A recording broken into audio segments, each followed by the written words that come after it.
ସକାଳ ହେଲେ ଲୋକମାନେ ସମସ୍ତେ ତାଙ୍କ କାମ ପାଇଁ ବାହାରିଥାନ୍ତି, କିଏ ଅଫିସ୍ ପାଇଁ ତ କିଏ କଲେଜ ପାଇଁ। କିନ୍ତୁ ଆଜି ଘଟଣା ହେଇଯାଇଛି ଏମିତି ଯେ ରାସ୍ତାରେ ଗାଡ଼ିଠୁ ଅଧିକ ଲୋକମାନଙ୍କ ମୁଣ୍ଡରେ ଟେନସନ୍ ଅଧିକ ଦେଖାଯାଇଛି। ଟେନସନ୍ଟି ହେଉଛି ପେଟ୍ରୋଲ ପମ୍ପରେ ଲମ୍ବା ଲାଇନ୍। କାରଣ ତେଲ ମିଳିବ କି ନାହିଁ ସମସ୍ତଙ୍କ ପାଖରେ ସନ୍ଦେହ।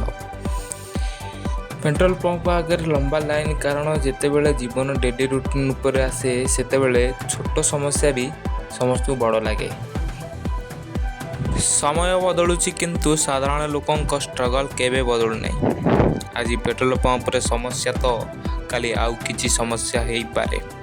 କିନ୍ତୁ ଗୋଟିଏ ସତ କଥା, ସବୁ ପରିସ୍ଥିତିରେ ଆମ ଓଡ଼ିଆ ଲୋକମାନେ ହସିକି ସର୍ଭାଇଭ୍ କରିବା ଜାଣିଛନ୍ତି।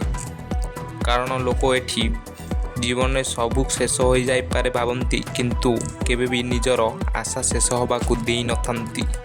ସବୁବେଳେ ଓଡ଼ିଆ ଲୋକ ହିଁ ଷ୍ଟ୍ରଙ୍ଗ ହେଇଥାନ୍ତି। ଜୟ ଜଗନ୍ନାଥ।